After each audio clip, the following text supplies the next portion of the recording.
Assalamualaikum warahmatullahi wabarakatuh. Jangan lupa like, share, and subscribe our channel Ustadz Hasbullah. Bapak Ibu hadirin hadirat muliakan Allah Subhanahu wa taala, kita lanjutkan kajian kita dalam perkara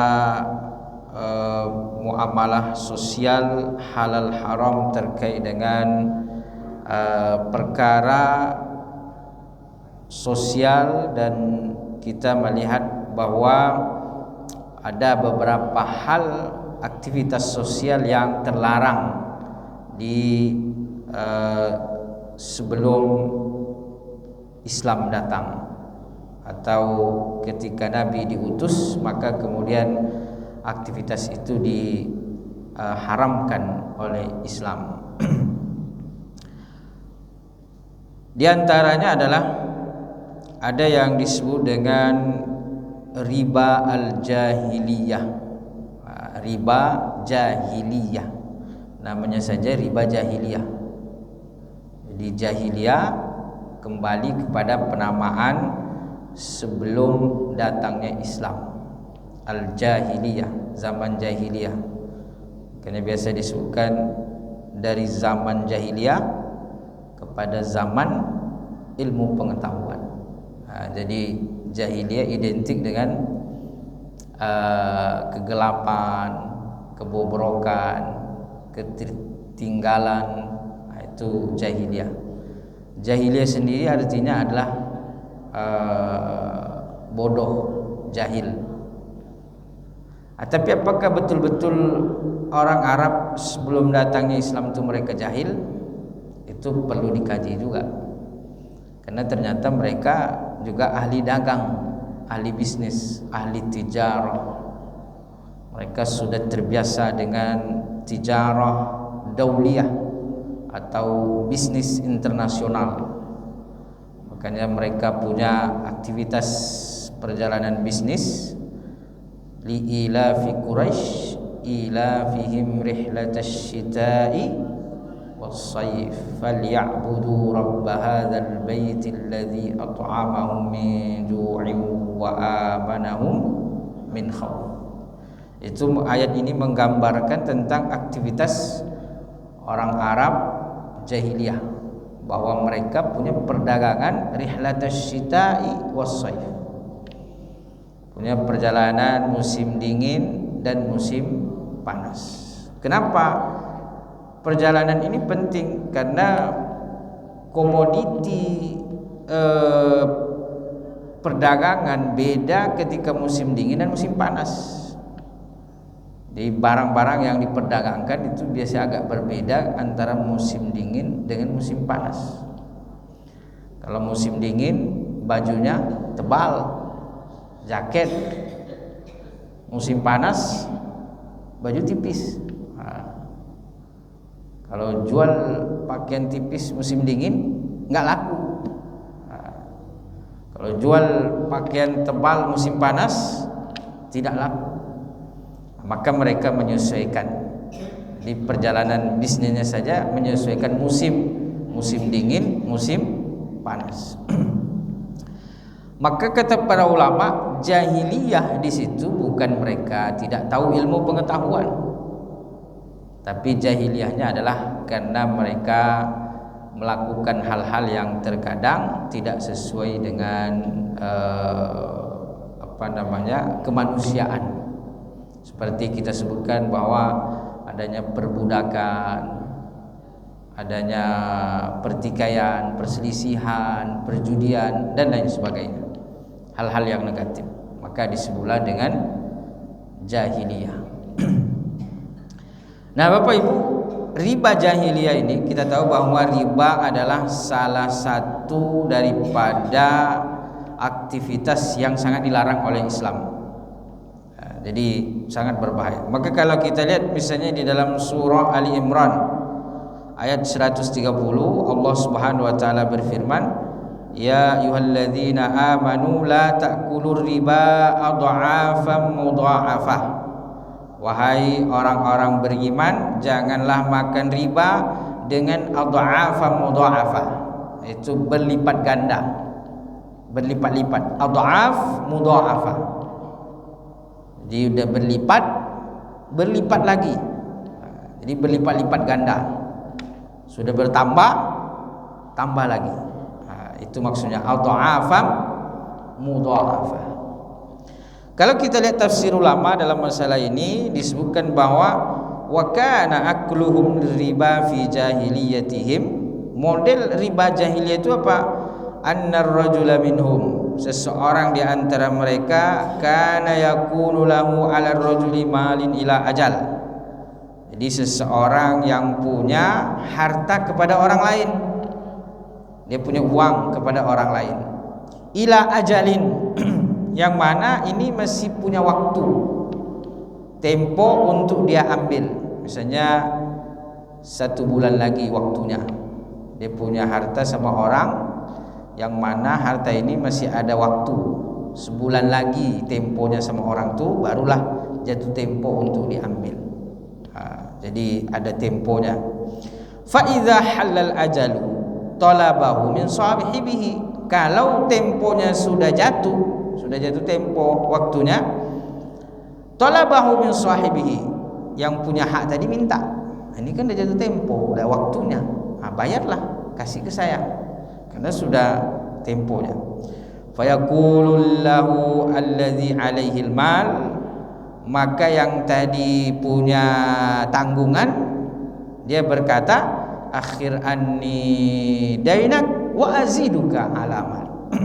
Gini aja lah, saya belum mampu menunaikan hakmu, maka akhir anni, ya kasih tempo lagi, karena saya belum mampu menunaikan. Jadi kasihlah waktu lagi, kasihlah kesempatan. Wa aziduka an malik, dengan engkau memberikan kesempatan kepadaku, wa aziduka an malik, ya saya tambahkan. Jadi kasih tempo, saya tambah karena belum mampu bayar. Fayaf'alani dzalik, lalu kemudian mereka melakukan itu, sepakat melakukan itu. Fadzalika huwa riba adhafa mudha'afah, itulah bentuk daripada riba yang disebutkan dalam Al-Qur'an, adhafa mudha'afah tadi, disebut dengan riba jahiliyah. Fanahahumullahu ta'ala fi islamihim, maka kemudian ketika Islam datang, inilah yang dilarang. Jadi ketika Islam datang melarang. Jadi tidak semua bentuk transaksi yang ada zaman jahiliyah kemudian dilegalkan oleh Islam.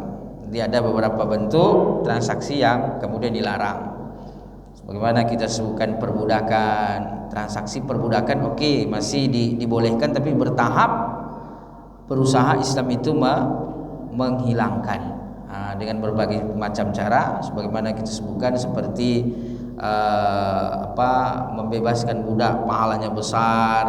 Kemudian ada hukuman-hukuman yang mana hukuman itu adalah membebaskan budak. Jadi bertahap. Nah, kalau riba ini dia sekaligus dilarang. Kalau riba ini tidak pakai tahapan, tidak bertahap, pelan-pelan, tidak. Kalau budak itu pelan-pelan dihilangkan. Khamar juga pelan-pelan. Jadi bertahap dulu khamar itu. Kita tahu bahwa ayat khamar ini 4 kali turun. Pertama hanya mengatakan bahwa wa min thamaratin nakhili, di antara buah kurma dan anggur itu kalian jadikan minuman yang baik, dan selain daripada yang baik. Nah, jadi khamar itu anggur itu terbagi menjadi 2, bisa dibuat minuman yang baik dan juga selain daripada yang baik. Nah, berarti yang tidak khamar itulah yang baik. Yang khamar lawan daripada yang tidak, lawan daripada yang baik. Tidak disebutkan buruk. Cuman Allah mengatakan bahwa ada yang kalian buat dari anggur itu minuman yang baik dan yang selain daripada yang baik.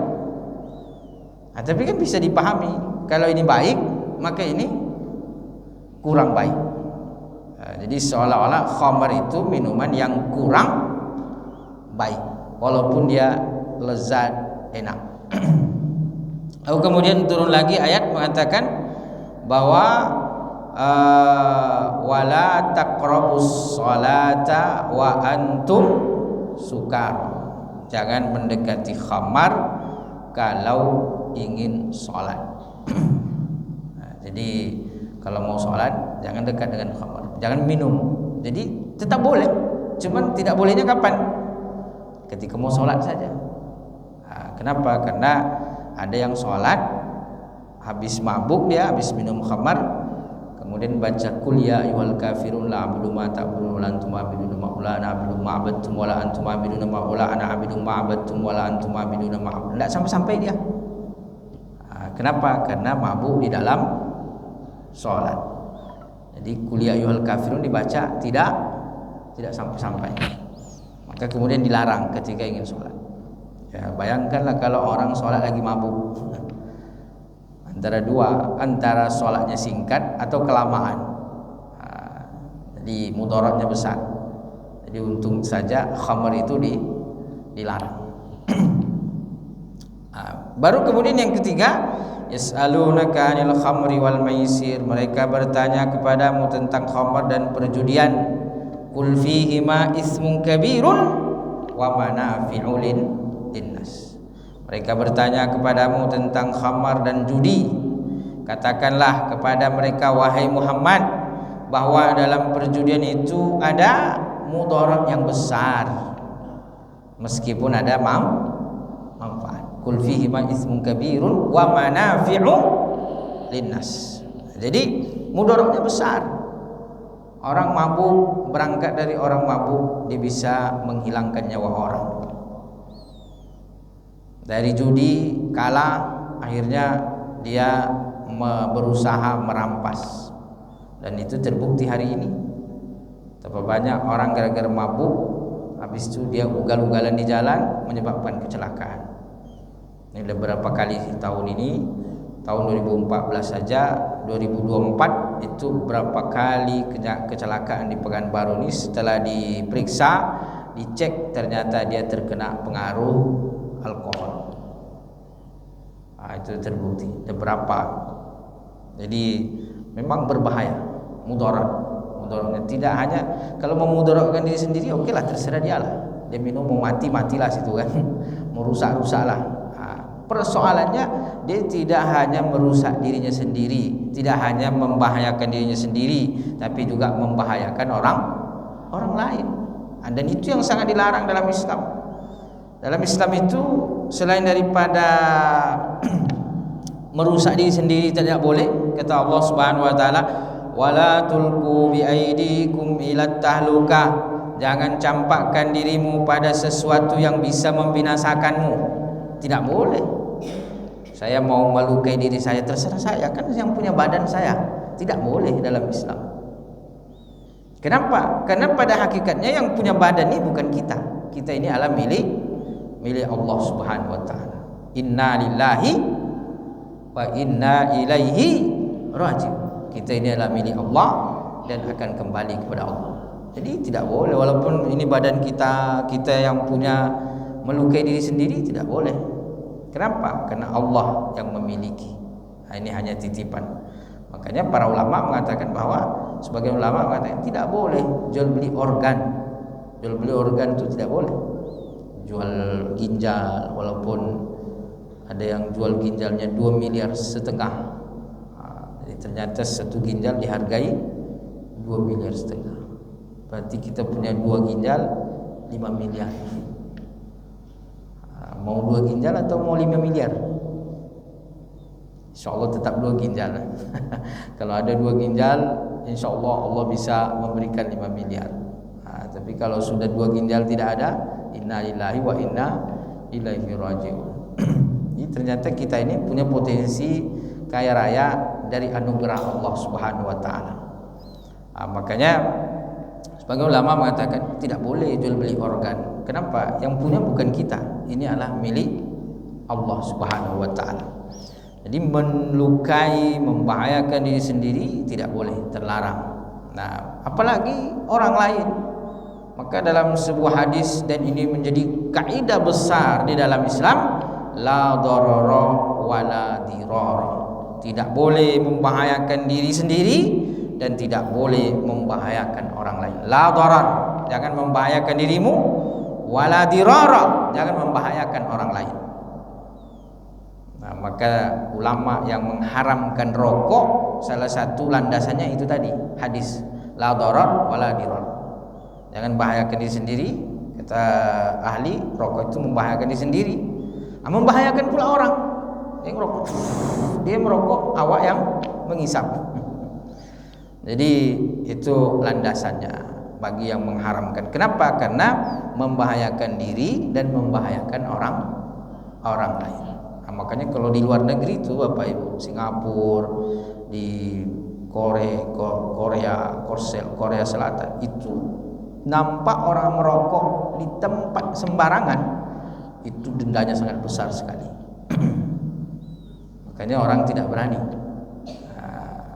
Padahal itu mereka tidak muslim. Cuman mereka berpegang kepada aspek manfaat, maslahat dan mudarat. Ini mudarat membahayakan orang tidak boleh dan besar dendanya. Itu kalau salah satu yang berbahaya di Singapura itu rokok itu. Kalau kita masuk Singapura di bag kita atau di koper kita ada rokok, itu bisa kena denda. Jadi mereka memperhatikan itu karena yang betul-betul mudarat. Judi, mudarat judi. Memang kita lihat hari ini judi tidak seperti dulu, sudah pakai online, judi online, judol. Jadi ini tidak hanya dimainkan oleh orang-orang awam, tapi bahkan banyak orang-orang yang pejabat berpendidikan tinggi itu yang melakukan. Bahkan ada pula wacana ingin meresmikan atau melegalkan judi online, kan bahaya. Dan banyak berita-berita dia berjudi kalah, akhirnya apa yang terjadi? Berselisih dengan keluarga. Jadi berbahaya. Allah sudah mengatakan kul fihi ma ismun kabirun wa manafi'u linnas. Bahayanya besar, dosanya besar, walaupun manfaatnya ada. Khamar jelas manfaatnya ada. Orang kalau stres minum alkohol hilang stresnya. Kenapa stresnya hilang? Akalnya yang hilang. Bukan stresnya aja hilang, memang akalnya hilang. Makanya hilang stresnya. Makanya orang yang terpengaruh alkohol itu sudah tidak punya lagi rasa kasih sayang, tidak punya lagi rasa peri kemanusiaan. Jangankan rasa kehewanan, rasa kemanusiaan aja tidak punya. Maka berbahaya. Maka oleh karena itu dilarang oleh Islam. Itu yang ayat ketiga tentang khamr. Ayat keempat baru kemudian diharamkan. Innamal khamru wal maisiru wal ansabu wal azlamu rijzum min amali syaitan fajtanibuhu la'allakum tuflihun. Sungguhnya khamar, innamal khamru wal maisir, perjudian, wal azlam wal ansab, menyembelih selain untuk Allah, wal azlam, mengundi nasib, rijsun min amali syaitan, itu semua adalah perbuatan buruk, perbuatan syaitan. Fajtanibuhu la'allakum tuflihun. Kalau mau beruntung hindari. Jadi Islam sudah memberikan garis jelas bahwa kalau mau beruntung, kalau mau bahagia, hindarilah khamar, namal khamar, hindari perjudian, hindari kemudian gharar, mengundi nasib, perdukunan tidak jelas, yang tidak pasti, kemudian melakukan kemusyrikan. Kata Allah, kalau kalian menghindari itu, fajtanibuhu la'allakum tuflihun. Kalau menghindari hal-hal itu, maka insyaallah bahagia. Jadi konsep Islam dalam bahagia itu sederhana. Tinggalkan apa-apa yang dilarang oleh Allah Subhanahu wa taala. Maka insyaallah akan bahagia. Orang mencari kebahagiaan dengan berbagai macam cara. Islam memberikan konsep sederhana. Tinggalkan apa-apa yang dilarang oleh Allah Subhanahu wa taala, maka insya Allah akan bahagia. Dan bahagianya tidak hanya di dunia tapi sampai ke akhirat. Sa'adah Rabbana atina fid dunya hasanah wa fil akhirati hasanah wa qina adzabannar. Nah, jadi kalau kita lihat banyak hal-hal yang memang sudah menjadi kebiasaan orang Arab ketika itu, lalu kemudian Islam datang dilarang. Nah, termasuklah diantaranya adalah riba al-jahiliyah ini, riba jahiliyah. Nah, kenapa ini dilarang? Karena mengandung di dalamnya ada kezaliman. Nah, maka ulama mengatakan wariba alladzi kanatil arabu ta'rifu wa taf'alu innama kana qardud darahim wa dananir. Dan itu terjadi pada hutang piutang, terutama pada dinar dan dirham. Karena memang waktu itu mata uangnya adalah dinar dan dirham. Dinar itu berasal dari Romawi. Dulu ada kerajaan besar namanya Romawi. Itu sangat besar sekali. Mereka punya mata uang terkenal namanya dinar. Dinar ini dari emas dia. Kemudian dirham. Dirham ini berasal dari Persia. Kerajaan besar juga yang saling serang menyerang antara Romawi dengan Persia. Kalau Romawi sekarang turun ke Yunani ya, Nasrani. Kalau Persia hari ini tuh Iran, itu Persia. Jadi Iran hari ini adalah dari cikal bakal dulu dari Persia, kerajaan besar. Nah, maka hari ini Iran sanggup melawan Israel, itu memang mereka punya sejarah bahwa Persia itu adalah kerajaan besar. Tapi ketika Islam datang, Nabi Muhammad berdakwah, banyak masuk Islam, sahabat mereka berperang, ini semua ditundukkan. Romawi tunduk, Persia juga tunduk. Wah, itu hebatnya didikan Nabi Shallallahu Alaihi Wasallam. Ternyata pendidikan Nabi dalam Islam itu bisa mengalahkan, menundukkan kerajaan-kerajaan besar itu. Romawi tunduk, Persia pun tertundukkan. Jadi ternyata Islam itu hebat. Tapi itu dulu. Sekarang kurang. Mungkin karena faktor umatnya. Padahal dulu tidak ramai. Sekarang Islam lebih ramai. Tapi kata Nabi sallallahu alaihi wasallam, akan datang suatu masa di mana kalian ramai tetapi kalian dicabik-cabik oleh musuh seperti hidangan makanan. Kenapa? Karena ketika itu ada penyakit dalam umat Islam, yaitu adalah hubbud dunya wa karahiyatil maut, cinta dunia dan takut kepada kematian. Nah, karena cinta dunia menyebabkan orang berselisih, maka penyakit umat Islam hari ini adalah perselisihan, pecah belah. Jadi kita memang berusaha dipecah belah, terjadi perselisihan internal umat Islam, saling serang menyerang satu sama lain, akhirnya kita lemah. Sebenarnya kalau kita kuat seperti Israel itu sebentar saja selesai. Kalau dulu Romawi saja takut mau perang sama Romawi sudah menyiapkan tentara, puluhan ribu tentara disiapkan berhadapan dengan pasukan Nabi Sallallahu Alaihi Wasallam, karena melihat semangat sahabat tidak mencari materi, tapi yang mereka cari adalah syahid, mati syahid. Tentara Romawi lari kocar-kacir sebelum perang. Sebelum perang mereka sudah lari duluan. Kenapa mereka lari? Takut. Kami tidak mampu menghadapi pasukan yang mana kematian lebih mereka cintai daripada kehidupan. Jadi begitu musuh Islam ketika itu menggambarkan semangat tentara Islam. Jadi apa kata mereka? La taqata lana biqaumin al-mautu ahabbu ilaihim minal haya. Kami tidak mampu menghadapi suatu kaum bala tentara yang mana bala tentara ini kematian mereka lebih cintai daripada kehidupan. Jadi perang itu bukan cari harta rampasan perang, tapi mereka mencari syahid. pulang membawa kemenangan, mati membawa kebahagiaan. Itu prinsipnya dulu sahabat berjihad. Maka sama sekali tidak ada rasa takut, rasa khawatir, yang ada tuh bahagia. Mereka tuh berjihad senang, bahagia.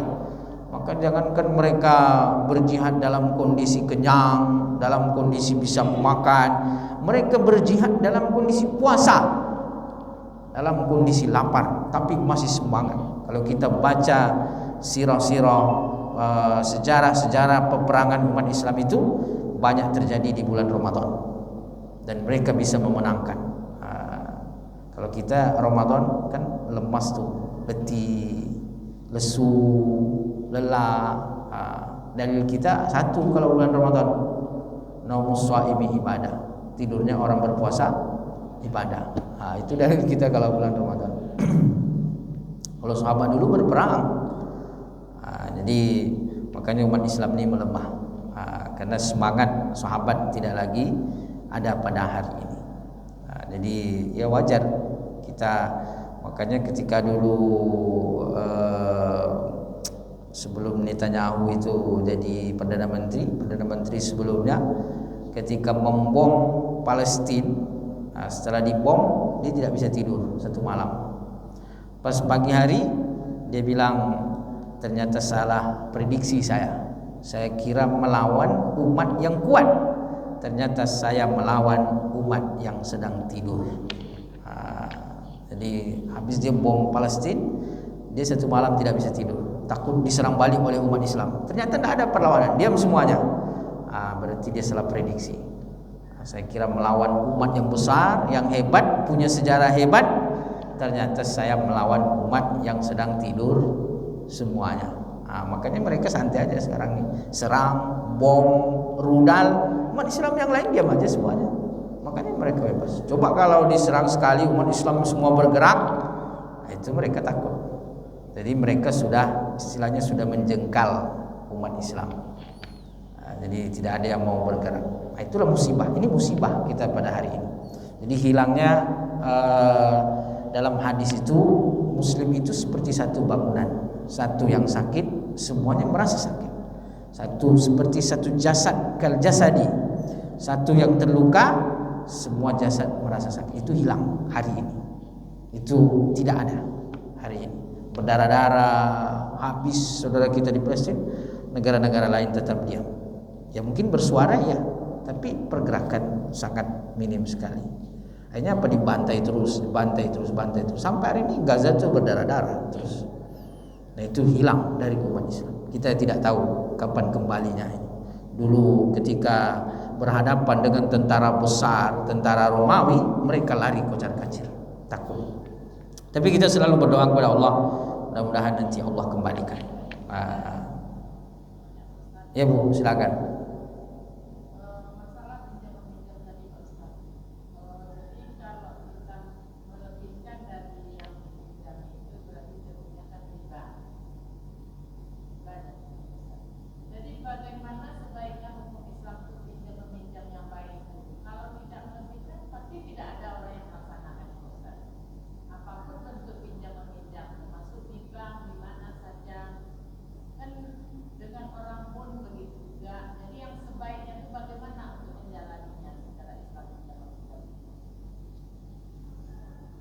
Ya, jadi kalau dalam Islam itu akad-akad muamalah itu ada beberapa. Jadi minjam meminjam, ini hutang piutang, ini yang tidak boleh dilebihkan. Maksudnya tidak boleh disyaratkan lebih.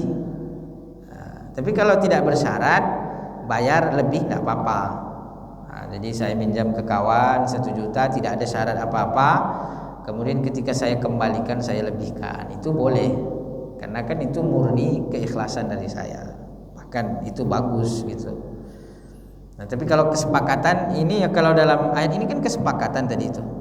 Jadi kata si yang menghutang, yang berhutang, dia bilang jangan kasih waktu tempo, kasih kesempatan kepadaku tempo, nanti saya tambahkan.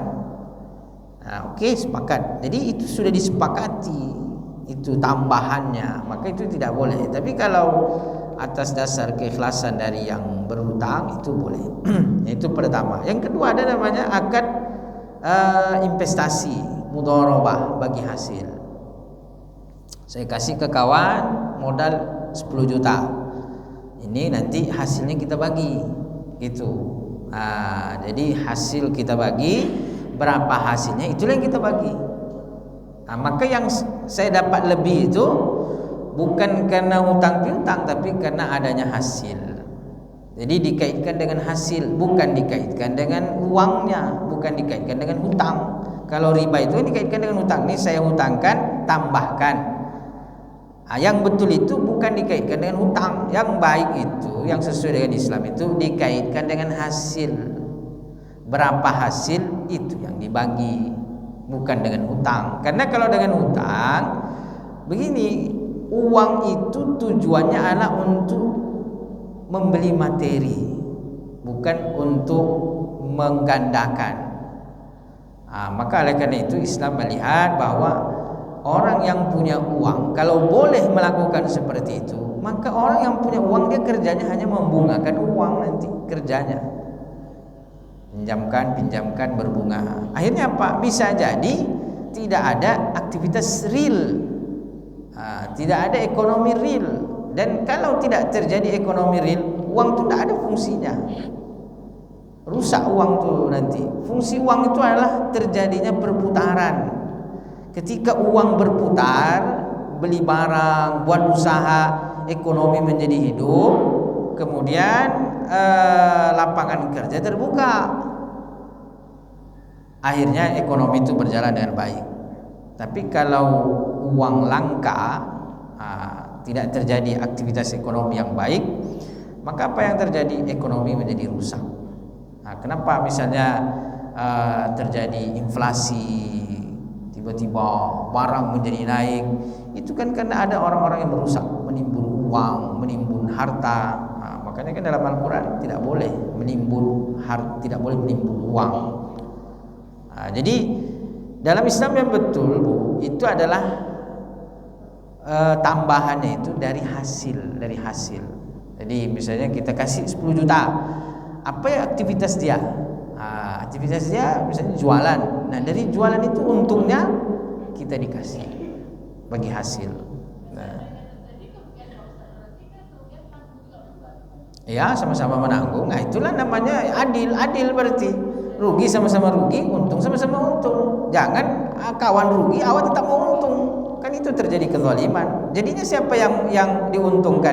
Pemilik modal. Akhirnya apa? Pemilik modal itu tidak pernah punya risiko. Dan yang kaya semakin kaya. Itu yang terjadi di kita kan.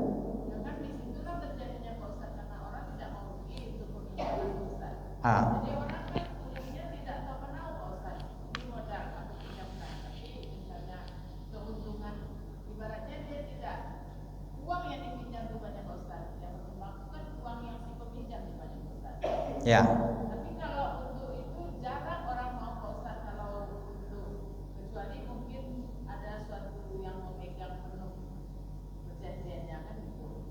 Tapi kalau untuk dagang disatukan dengan yang si peminjam, pasti yang si peminjam tidak akan mau rugi Ustaz. Jarang yang mau Ustaz. Jadi sedangkan kita pinjam meminjam itu kan kita udah angkat juga Ustaz persetujuan. Misalnya seperti pergi ke bank. Nah, menurut di bank, ini kan Ustaz. Janji itu yang di bank itu kan sudah kita setujui.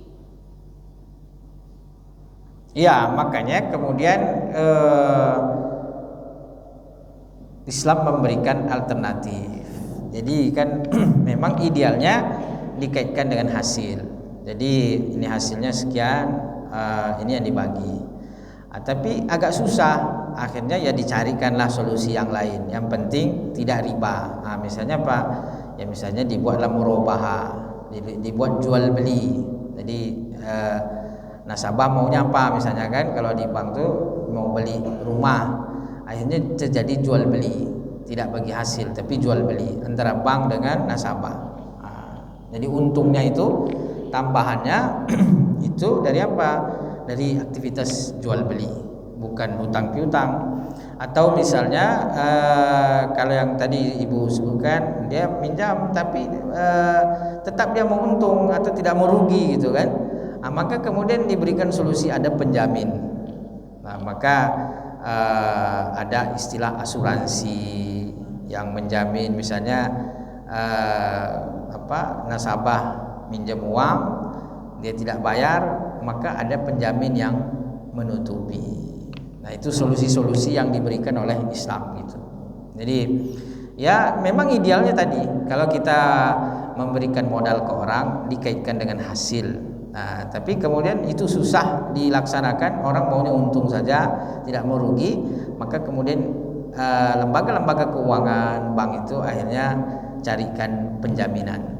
Jadi walaupun dia rugi usahanya, dia tidak rugi. Kenapa? Sudah ada pihak ketiga yang menjamin, asuransi kan, atau lembaga penjaminan. Nah, jadi kalau Ibu bertanya bagaimana solusi dalam Islam, ulama kita sudah merumuskan solusi-solusi itu ya, makanya muncul hari ini bank syariah, ini syariah. Itu sebenarnya tadi jawaban terhadap pertanyaan Ibu bahwa bagaimana solusi daripada itu. Nah, solusinya itu bank syariah. Nah, makanya para ulama kita sudah merumuskan solusi-solusinya, ya akhirnya muncullah karena ketika difatwakan bahwa ya itu bunga bank hari ini sama dengan riba jahiliyah. Kan itu fatwa yang kuat, walaupun ada perbedaan, tapi kan fatwa yang kuat bahwa ya bunga bank hari ini sama dengan riba jahiliyah tadi kan. Artinya berhutang, jatuh tempo belum bisa bayar, tambahkan. Jatuh tempo belum bisa bayar, tambahkan. Kan sama. Bedanya kalau dulu itu dirham dan dinar, hari ini rupiah, dolar, itu saja yang membedakan. Tapi praktiknya sama, hanya objeknya yang berbeda. Kalau dulu disebutkan dinar dan dirham, hari ini uang kertas. Maka ketika fatwa muncul bahwa bunga adalah riba, maka ulama merumuskan solusi. Jadi itu jawaban solusinya, ya itu yang sudah disebutkan dengan syariah itu, bank syariah, itu sebagai solusi terlepas dari kelemahan dan kekurangan. Tapi itu sudah rumusan solusi yang diberikan oleh para ulama kita ketika umat bertanya. Itu kalau secara bank ya. Tapi kalau antara kita ya sebisa mungkin kita menjalankan sesuai dengan syariat. Nah, misalnya tadi kalau ada kawan mau minjam uang, ya untuk apa uangnya? Kita tanya dulu untuk apa? Itu perlu juga. Jangan sekedar pinjamkan, takutnya dia untuk maksiat, untuk apa? Itu perlu. Untuk apa? Untuk beli motor. Kalau mau pinjamkan cuma-cuma, ya udah pinjamkan, pahalanya besar. Ini kan 10 juta lumayan nih. Masa saya pinjamkan aja? Kalau saya pinjamkan aja rugi dong. Balik lagi 10 juta. Iya kalau balik, kadang-kadang enggak balik. Maka gini aja caranya. Gini. Kamu kan beli motor nih, butuh motor. Belum punya uang. Kalau ke koperasi atau ke bank, nih minjam 10 juta, bisa jadi bayar 15 juta. Gini aja lah, saya belikan motor tuh 10 juta cash, saya jual ke kamu 13 juta dicicil. Jadi dapat saya untung 3 juta. Itu boleh. Itu solusinya. Kalau antara kita personal itu, saya butuh buka toko nih, toko pakaian. Berapa butuhnya? 100 juta. Oke, 100 juta. Saya pinjamkan, tapi kita bagi hasil. Dan dia harus jujur, hasilnya sekian bagi, hasilnya sekian bagi. Kalau rugi gimana? Dia sama-sama rugi. Gitu. Jadi itu kalau antara kita, antara personal. Tapi kalau antara lembaga, bank, ya udah bank syariah itu sudah rumusan ulama itu. Sudah dirumuskan oleh ulama, sudah diperdebatkan oleh para ulama, sudah didiskusikan oleh para ulama, akhirnya muncullah bank syariah. Jadi bank syariah itu bukan sederhana munculnya, lama perdebatan ulama, lama diskusi ulama, lama gitu. Jadi terlepas daripada kekurangan kelemahan, insya Allah kalau kita ke situ sudah mengikuti ulama. Jadi kalau bukan ulama yang kita ikuti, siapa lagi kan gitu. Nah begitu. Jadi tapi kalau antara kita, intinya kita tidak melakukan ya ini saya pinjamkan 10 juta balikkan 15 juta. Nah, itu yang jelas-jelas tidak boleh. Nah, tapi kalau jual beli ambil untung, itu boleh. Bersama dengan aktivitas murabahah namanya. Jadi kita meminjamkan tapi kita membelikan dulu. Jadi tidak mengambil untung dari hutang, tapi mengambil untung daripada jual beli. Walaupun hasilnya sama, menghutangkan juga kan gitu. Cuman yang satu ini modelnya hutang tidak boleh, yang satu ini modelnya jual beli. Dan iya, teknisnya beda tapi hasilnya sama. Dan memang kadang-kadang syariat tidak melihat kepada hasil tapi melihat kepada teknis. Orang berzina sama-sama bisa melahirkan anak. Nikah dia dengan halal melahirkan anak, zina melahirkan anak juga. Tapi ini dilarang, ini boleh. Kan? Berarti yang dilihat bukan hasilnya tapi proses. Nah, makanya kadang-kadang Islam itu melihat pada prosesnya, bukan kepada hasil. Jadi ya begitulah syariat. Makanya kita kadang-kadang ya tidak bisa melogika juga di situ. Intinya ya Islam mengharamkan, ya udah ikut.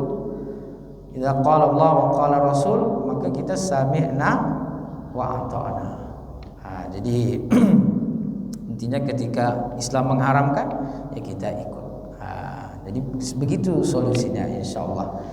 Kenapa? Karena memang yang model begitu itu sudah yang berbunga-bunga tadi atau yang tambahan-tambahan tadi, hutang piutang yang bertambah itu memang ulama mengatakan haram berdasarkan ayat ini, dan itu disebut dengan riba jahiliyah. Masuk kategori riba jahiliyah. Modelnya sama, hanya beda di mata uang saja. Kalau dulu dinar dirham, hari ini adalah uang kertas. Itu beda. Makanya ulama kita mengatakan ya hukumnya sama gitu, walaupun mata uangnya berbeda. Jadi tapi alhamdulillah Islam selalu memberikan solusi. Maka solusi ada. Jadi tidak juga menyempitkan, karena solusi alhamdulillah banyak. Nah, solusi terakhir, kalau misalnya itu haram dan tidak ada solusi yang lain, kita butuh, Islam juga memberikan solusi. Ad-daruratu tubihul mahdzurat. Kalau darurat ya boleh. Itu solusi terakhir. Agar pesantren yang menerapkan aturan, kalau kita udah daftar anak batal dalam perjalanan, kita bayarnya kan masuk pesantren kan banyak juga bayarnya, lebih dari 7 juta. Tapi kalau kita batal, uangnya tidak bisa ditarik. Ada pernyataan seperti itu. Secara moral Islam bagaimana?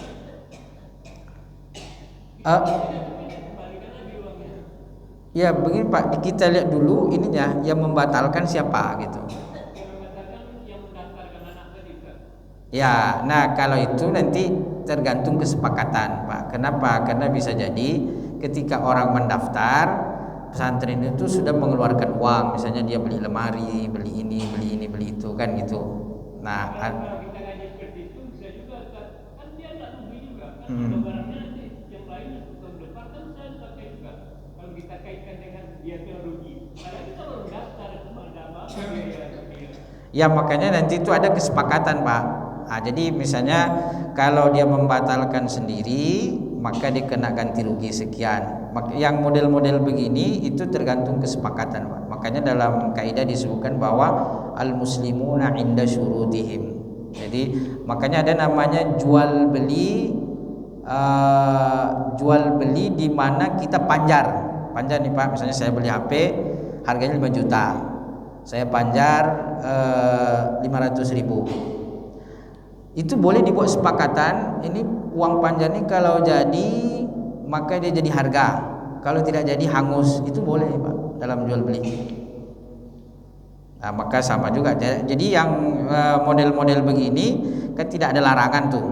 Tidak ada larangannya bahwa kalau melakukan transaksi seperti itu tidak boleh.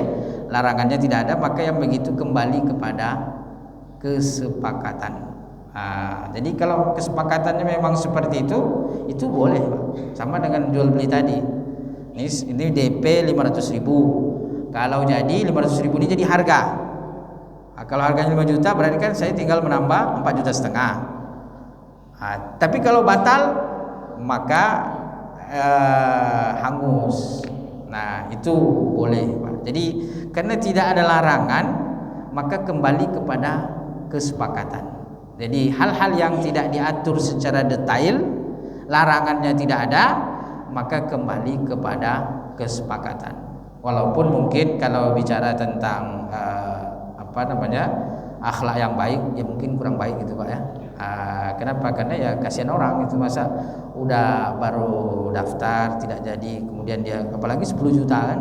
Kecuali kalau misalnya 10 juta tidak jadi, maka dipotong misalnya 5%. Nah, itu mungkin ya masuk akal gitu kan. Tapi kalau tidak jadi dipotong semua 10 juta, ya bisa jadi nanti masuk unsur kezaliman. Zalim dia misalnya gitu. Jadi makanya Pak, penting dalam Islam ini kesepakatan. Nah, makanya dalam Islam itu tidak boleh ada abu-abu, harus dia jelas kesepakatannya. Kesepakatan hitam putihnya harus jelas, transparansi, tidak boleh ada abu-abu, goror. Nah, kecuali dalam sodako, dalam infak itu tidak apa-apa, tidak jelas. Kenapa? Karena tidak ada yang dirugikan. Dia berinfak tidak ada yang dirugikan, makanya tidak ada masalah. Kalau sodako, infak tidak jelas itu tidak masalah. Berapa kamu infakkan? Intinya pokoknya saya infakkan, tidak jelas. Yang penting saya infak aja, ambil dari kantong saya. Itu boleh. Kenapa? Karena tidak ada yang dirugikan. Beda kalau ada untung rugi di situ, harus ada kesepakatan, Pak. Harus jelas kesepakatannya. Jadi kalau yang model begitu, Pak, dia harus disepakati dulu. Nah, tidak ada kesepakatan, tiba-tiba dipotong, itu tidak boleh. Tidak ada akhlak, tidak sesuai dengan moral nanti, Pak. Kenanya di moral. Jadi selain daripada syariat, kita juga ada tata muamalah yang baik, akhlak. Makanya Nabi SAW itu selain daripada mengatur syariat secara jelas, beliau juga mengatakan innama bu'itsu liutammima makarimal akhlak. Sesungguhnya aku diutus ke muka bumi ini untuk menyempurnakan akhlak. Nah, itu kalau yang model-model begitu bisa jadi maksudnya nanti ke sisi akhlak. Wallahu taala a'la wa a'lam. Baik, itu yang bisa kita kaji dan kita bahas, mudah-mudahan memberikan manfaat.